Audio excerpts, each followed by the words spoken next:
लो mummy चाय। अरे वाह, तेरे हाथ की चाय तो सच। किसका फोन है? अरे मम्मी उन्हीं का फोन है। अब क्या बकवास कर रहा है? 2 मिनट भी चैन नहीं है इसे। हेलो। कहाँ हो तुम?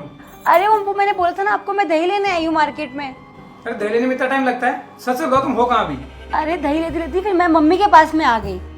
कमाल है यार, पड़ोस में माइक कंप्लीट होना कि तुम बार बार जाके पियर में बैठ जाओगी। तुम्हें पता है मैं ऑफिस के लिए लेट हो रहा हूँ। क्या बकवास कर रहा है अभी ये? अरे मम्मी मैं आपके पास आ गई ना, इसलिए ये ना नाराज हो रहा है। तो क्या मिलने भी नहीं आ सकती? क्या बकवास कर रहा है ये? अरे माँ हूँ, जन्म दिया है मैंने तुझे, रोज मिलने आएगी तू? कह दे इसको। हाँ, ये सर तो तुम्हारी माँ ने चढ़ा रखा है। एक काम करता हूँ, आज मैं वहीं आके बात करता हूँ सारी, तभी समझ में आएगी तुम्हें। लो मम्मी, अब वो यहीं आ रहा है। तो आने देना, डरती क्यों है? मैं बैठी हूँ ना, कच्चा चबा जाऊंगी उसको। अरे मम्मी इतना गुस्सा मत करो वरना बात बिगड़ जाएगी। अरे ऐसे कैसे बात बिगड़ जाएगी? और तू इतना मत घबराया कर, थोड़ा दबा के रखा कर।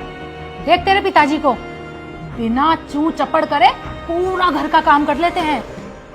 ऐसे बन के रहे, ये थोड़े ही है कि एक फोन किया और चल दिए पीछे पीछे। थोड़ा सा दबा के रख। मम्मी पापा तो सीधे हैं लेकिन वो ऐसे नहीं है। हाँ।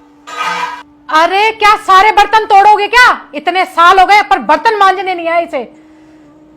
देख, दबा के रखेगी तभी तेरी जिंदगी सही रहेगी। ये भी कौन से सीधे थे? ये तो मैंने दबा दबा के सुधार के रखा है। ये कौन सा तरीका है?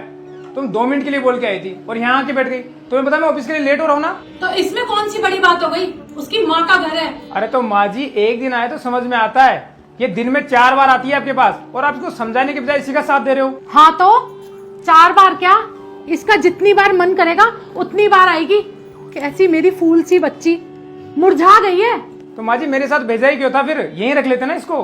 अरे वो तो मेरी मती मारी गई थी, वरना मेरी फूल जैसी बच्ची के लिए तो लाइन लगी पड़ी थी। गलती हो गई जो तुम्हारे साथ भेज दिया। तुम्हें चलना है नहीं चलना ये बता दो सिर्फ मुझे। अच्छा ठीक है मम्मी, मैं चलती हूँ। अरे बैठ, घबराती क्यों है? और तुम जाओ, नहीं आ रही है। अरे पापा जी आप कुछ समझाइए ना इनको। ये क्या बोलेंगे? आज तक कभी इनकी जबान निकली है क्या मेरे आगे? कैसी माँ हो तुम? अपने हाथों अपनी बेटी का घर उजाड़ने में तुली हो। ऐसी माया होती है बेटा, जो अपनी बेटी का घर खुद उजाड़ देती है। अरे हाँ, मैं तुमसे दब के रहा, सारी जिंदगी दब के रहा, इसलिए कि घर में शांति बने रहे। और तुम चाहते हो कि मेरी तरह ये भी अपने पति को दबा के रखे। अरे मैं चुप इसलिए था कि मेरी जिंदगी का सवाल था, मगर अब मैं चुप नहीं रहूंगा क्योंकि मेरी बेटी की जिंदगी का सवाल है। और बेटा तुम भी सुनो, तुम्हारा पियर पड़ोस में है तो इसका मतलब ही नहीं तुम रोज रोज चल के आ जाओगे यहाँ पे। और एक बात हमेशा ध्यान रखना, जिस लड़की का शादी के बाद ही पियर का मुंह नहीं छूटता ना, उसका घर कभी नहीं बच सकता, उस जिंदगी में कभी सुखी नहीं रह सकती। और बेटा हम कितने दिनों के मेहमान हैं, तुम्हारी जिंदगी तुम्हारे माँ बाप के भरोसे नहीं कटेगी, तुम्हारे पति के भरोसे कटेगी। इसलिए अपनी माँ की बातों में मत आओ और जाओ अपने घर जाओ। और जब तक तुम्हें नहीं बुलाया ना हम खुद फोन करके, तो तब तक मत आना। जाओ बेटा, लेके जाओ ऐसे। और हाँ एक बात ध्यान रखना, अगर मेरी बेटी की तरफ से कभी भी कोई शिकायत हो ना तो इसकी माँ से नहीं, सीधा मुझसे फोन करना, मैं बात करूंगा। देखा तुमने, एक तुम्हारी माँ थी और एक तुम्हारे पिताजी।